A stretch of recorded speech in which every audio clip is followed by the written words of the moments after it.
Welcome back. I hope welcome back to Snap Decisions, the podcast that gives you a behind the scenes look at the decisions that shape how products and brands and people present themselves to the world. Hopefully with some very interesting conversations along the way with interesting folks.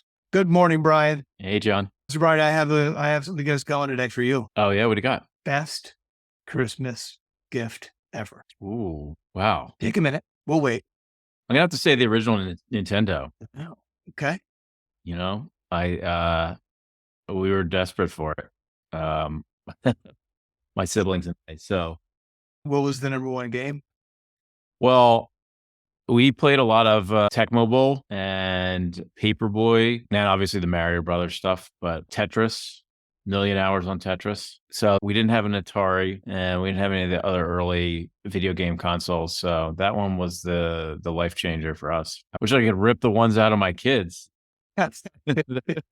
Yeah, I was never a big gamer because my parents would never buy any sort of gaming system, partially because they became popular after I was grown. But yeah, I'm glad I haven't had to have that debate too much with my kids. Okay, well, what was your best Christmas gift? My best Christmas gift ever was a slot car racing track. Oh, man. Amazing. I mean, didn't come anywhere near living up to the TV commercials. I can never keep the darn thing on the track. No, the cars fall off the track all the time, or there's always one car that didn't work, so you couldn't actually race somebody. But I remember just being so thrilled to open that up. And put it together. It was like the intense excitement to just actually get on there and play as you're putting the slots together, or your dad helping you put it together. So good. Yeah, so good. That's a good one. That's a good one. I remember that one as well. I got a worse Christmas gift experience. It wasn't mine, but my sister's. My brother. Okay. Yeah, my brother came walking into the living room. We were all opening presents. He walked in with this like aquarium. Yeah. My sister was getting a teddy bear hamster. Yeah. It had crawled and pushed up the wooden homemade lid my brother had made. Yeah. But couldn't get out. So it was dangling near the edge of the aquarium. Oh my God. So her Christmas gift was just basically screaming.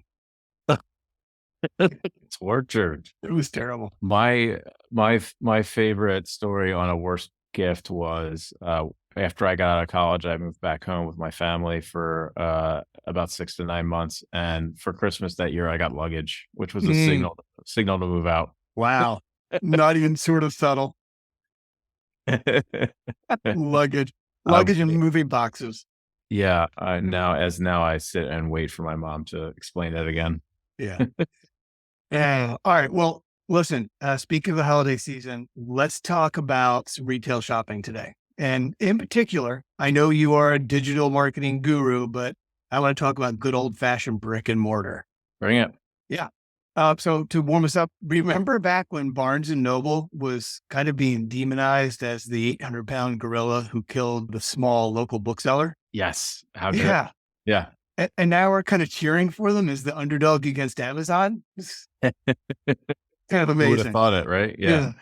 Anyway, I wanted to talk to you about the fact that Barnes & Noble, as this country's biggest brick and mortar bookseller, as part of their back to bookselling basic strategy, they are redesigning a lot of their individual stores to have an individual look. So no longer requiring the green and brown and the consistency, but letting stores reflect kind of where they are and the type of shopper. This is on the heels of the decision to allow individual stores sell books that appealed to their local market. So it's not the same books in every Barnes and Noble.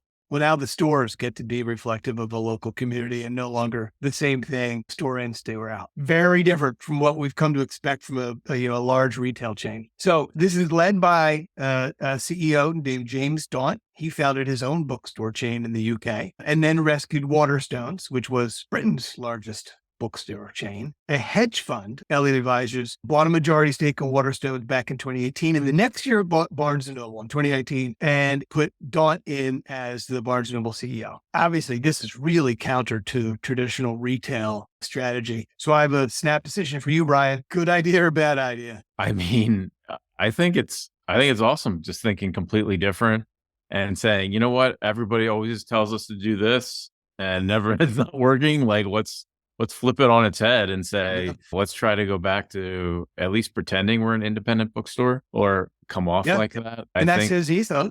yeah, That's his ethos, right? He started like that, and that's what he's trying to bring to the Barnes and Noble chain now. because if you think of what a bookstore is supposed to be, it's supposed to be that, like, here's the books that we recommend. We're book readers. We're putting the things in front of you that we know are good. And I was doing some research on this when you came up with the idea, and the one funny quote was just like they had people designing the stores who've never read a book or helping them organize where to put books.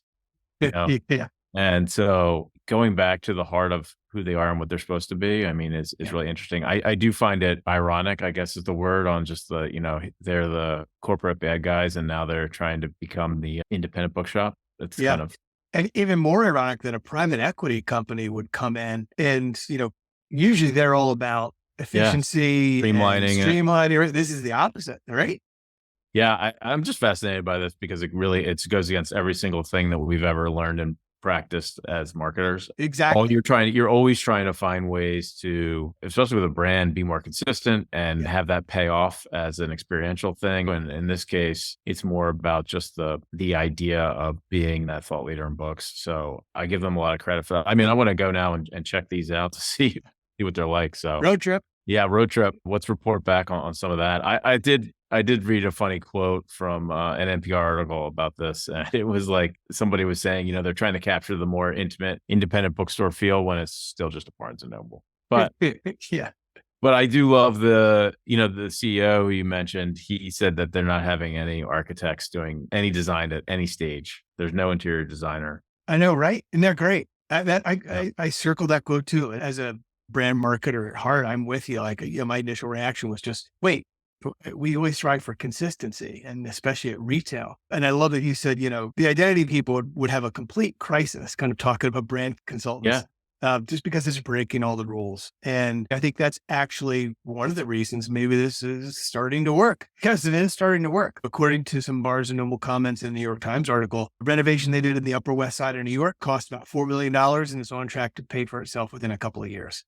Yeah. Um, I mean, they're looking at their sales like doubling this year in some of their stores, yeah. which is So, fascinating. I think post-pandemic, and now that we're in this digital first world, I think it really provides a lot of opportunities for the retail experience to be much more experiential and to try things out this way and do it a little bit differently. I mean, honestly, some of these places, what else do they have to lose? Especially a brand like Barnes and Noble that isn't ever going to beat out Amazon online, but what they right. do have on them is space and an experience. So how do you use that to your advantage? So it'll Yeah. be interesting to see where this goes. And then, do other brands kind of follow suit and try things like this, or just out of the box ideas, Yeah.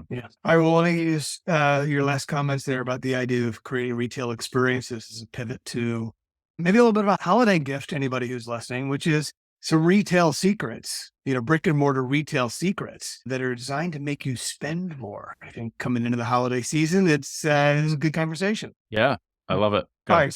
So we all know some of the standard checks, right? Discounts on bulk buying, bunch of stuff you don't need, but you buy it anyway because it sounds like a good price. Prices that end in 0.95 or 0.99. Yeah. You see the number before Cheaper, it. John. It's cheaper. It's cheaper. It's only $16, not $16.99. The idea of displaying complementary items next to each other, which is called cross merchandising. So you go and you see the raspberries and, oh, look, there's cream and pastry shells right next to it. Those weren't on your list, but now they're in your shopping basket. They have a way to do that online too, a little bit. Yes, they're great at it online. So again, those are sort of the standard tricks that I think we all know. But how about some of these that people might not realize? Placing expensive items at eye level. Interesting. Yep. Trying to save some money, look down, or end caps. Just because there's a big display of a lot of stuff at the end of the aisle doesn't mean it's on sale. It just means it's there, and that Right. someone paid a slotting fee for it to show up there. Here's one I didn't realize, but now that I think about it, yeah, bigger shopping carts. Have you noticed this? No, Yeah. So shopping carts have gotten bigger over the past few years. I didn't know that. I thought it was going the other way. Nope. So if you want to save some money, grab one of those hand baskets. Although I've noticed my local grocery store doesn't even have them anymore. Really? Yeah. No more hand baskets. That was a COVID thing, I guess, because we were touching stuff. I don't know why. But if there's those smaller carts or hand basket, grab those, because if you've got the bigger cart, mentally, you're going to see it look kind of empty and you're going to start to fill it with stuff. Interesting. Yep. Essentials, the back of the store. There's a reason the milk Yeah. and the butter and the eggs are in the back of the store. Right. You look That's what I was going to go for. Yeah. The eggs and past milk all the stuff. way in the opposite side. Yeah. Yep. I had my local supermarket during COVID, they did a remodel and the entrance changed to the other side of the store. And then they had to move everything in the store so that the eggs and milk were in the back. Mm-hmm. That's tried and true right there. The eggs and milk. Tried and true. Yeah. All right. So Brian, here's a little pop quiz for you. Yeah. Would you be more likely to buy a product that has 50% more product for the same price, or it's discounted as 33% off? Which one would you buy? Probably the 50% more. All right. Well, you are like 71% of consumers, according to the University of Minnesota, even though those two price constructs are kind of the same in terms of a price per unit. Yeah. 71% of people would go with buying something that was labeled as 50% more versus 33% off. Interesting. I'm no math major, so I can't check that, but I do believe they are on a per unit basis about the same. I've got more on the grocery store front because, here's a good tip. In addition to obviously just doing math and looking for unit prices, if you use an app to do your grocery shopping, okay, usually, and I think I mentioned this during my granola rant, it's easier to see the price per ounce or pound or whatever. Yes. It's a lot easier to do your comparison shopping if you're using a tool like that. So related to that, Brian, another quick question for you. Online grocery shopping, including pickup and delivery, right? So you order at home, you pick up, or you got to deliver it. Is that increasing or decreasing? Why do I feel like this is a trick question? I mean, I would think that it's increasing. Of course you'd think it's increasing. It's not? Because you're a digital guy. And I would have thought so too. It's down 7%. July 2023, down 7% from July 22. COVID, I think, got us all thinking we'll do that forever, but it has gone down a little bit. Not for me, because I think it's the greatest thing since sliced bread. Well, grocery joke. Damn words there. I would say that, going back to the post-COVID type of conversation, I feel like COVID was the final frontier on this almost like business first. And now we're like, they went into the convenience for the customer. Yeah. And they put the customer first and you look at stores.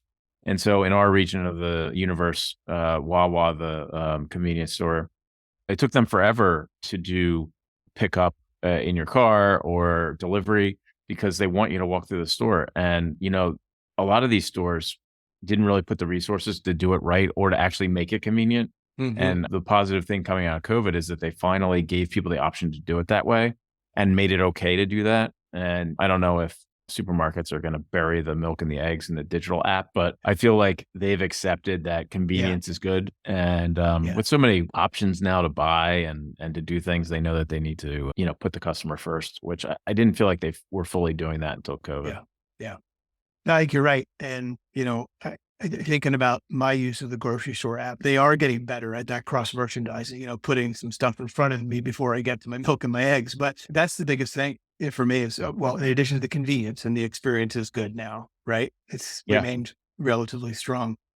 Is I'm not falling prey to those tricks we just ran through. I'm not buying random things that I see because I went shopping when I'm hungry or whatever. I'm not doing those impulse buys. I'm not susceptible to the end cap promotion because I've got a list in my head or written down. And then I go into that and I just buy the things on that list. And the kind of those ancillary purchases don't happen. And I think that saves me way more than even if I was paying for a fee, which I'm not. You're a showroom shopper, huh? Showroom shopper. And P.S., when I do go to the grocery store, I no longer remember where everything is. And it's a nightmare to do it manually. So I'm happy to have someone else do that for me. One thing I do not like is when they're out of something and then they automatically give you something else and it's, 90% of the time it's not the right thing. Yeah, that is the I can't quantify that 90% stat I just threw out there, but they're call it 90%. Look, if anyone's checking us, I urge them not to. Another trick is, this is not grocery store specific, but some other things that I uncovered getting ready to talk about this topic is removing dollar signs, which happens in particular if you go to restaurants on menus. Yeah.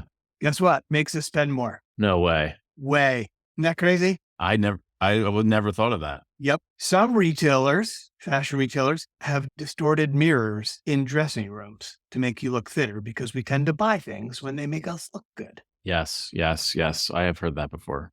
I had not heard that. I probably shouldn't be so naive, but I found that distressing. So anyway, I think, most people know that the best marketing elicits some kind of emotional response. Yes. And we also know that the five senses are really good at triggering emotion. In fact, do you know which sense tends to trigger some of the most powerful recollections and emotions? I'm going to say smell. Yeah, surprisingly, smell. And I think we've all seen that or smelled that when we're in a retail environment where smells can draw us in. That's obvious, right? Good luck walking by an Eddie Ann or Yeah. Cinnabon, right? But there's a reason the bakery's at the front of the grocery store. So you walk in, you smell it, smells amazing.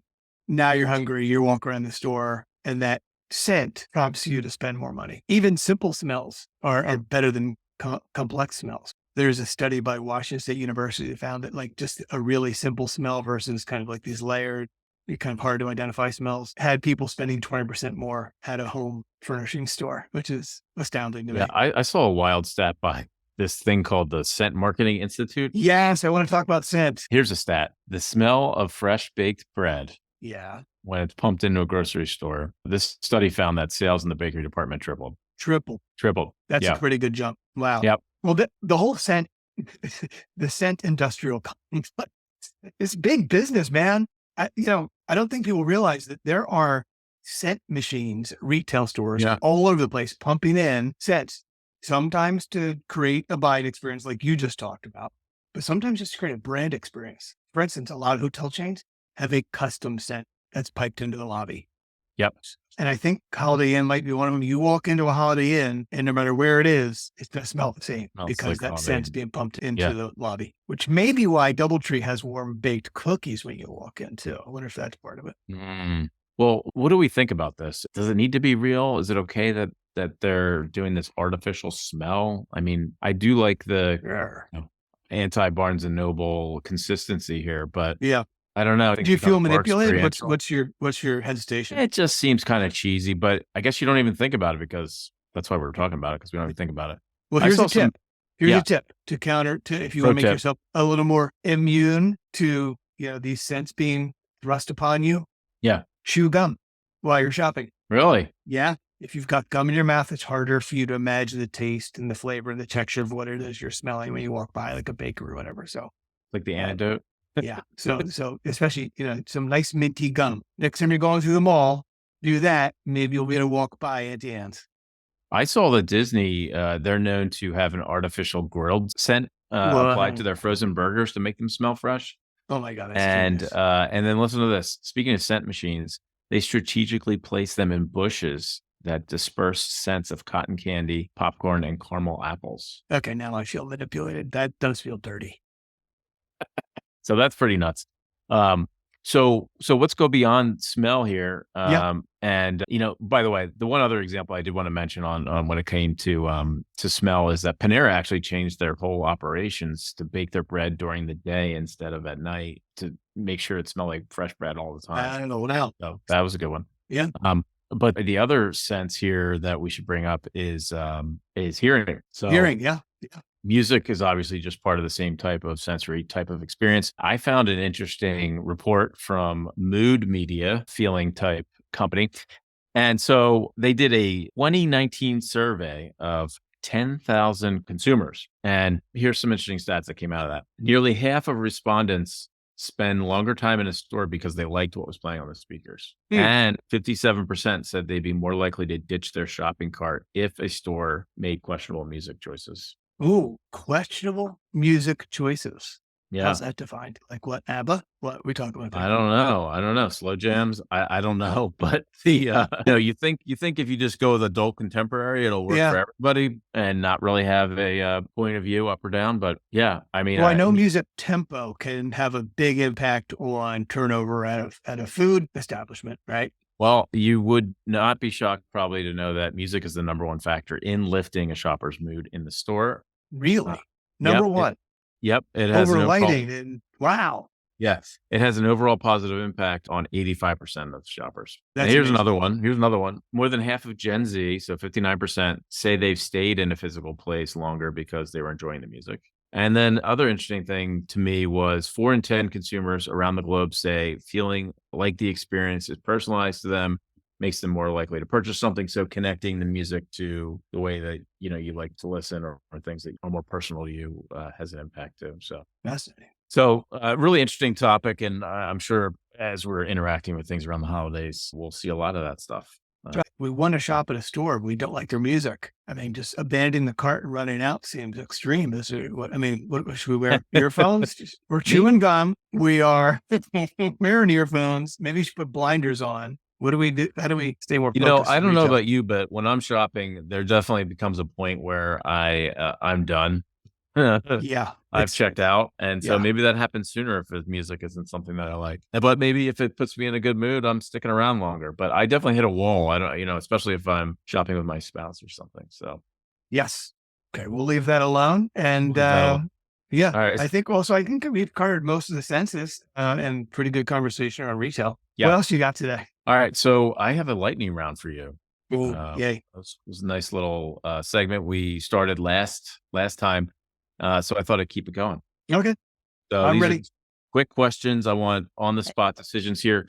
These questions have not been revealed to John, so he's not aware of what I'm going to ask him here. So let's get going. All right. Are there any right, wrong questions here? There's only judgment, not right or wrong. Okay, great. Okay. Strong on judgment. This is a all judgment zone. Okay. So number one, I have to give credit to some of my friends who came up with this one. Home jerseys in a sporting event. Should they be wearing traditional home white jerseys or whatever looks best on TV? Whatever looks best. Okay. Wrong answer. Period. Go to the next one. All right. Wait, you got to wear white at home? Yes, it's That's tradition. That's it's been nonsense. happening since the dawn of sports. Your home whites. Nonsense, I say. I don't know. It's All not right, so how do you, so is it, are like these blackout games when everyone wears the black uniform, the players? Talk about sensory overload. Yeah. Okay. Yeah. Keep going. And now, a lot of there's like second, third, 17th jerseys that teams have. Oh, it's a money-making machine. All right. So second question. NFL Black Friday came and went, and Amazon did a game which really took marketing to another level. But my question for you is the NFL a genius and Amazon, or are we getting too greedy with taking over all these days that other sports might have an opportunity? I think both things can be true. Yes and yes. Oh, look at you. They are genius and greedy. Okay. All right. Daylight savings or no daylight savings? I've never understood why people get their knickers in such a knot over daylight savings. It's not that big a deal. Just change the clocks and move on with your life. Okay. I can live with that. Coffee as soon as you wake up or when you're starting to do stuff? Well, almost before they wake up. Almost before. And you start a drip into your veins as you're waking up? Yeah. This is not an arbitrary figure. I have coffee brewing within 9 minutes of getting out of bed.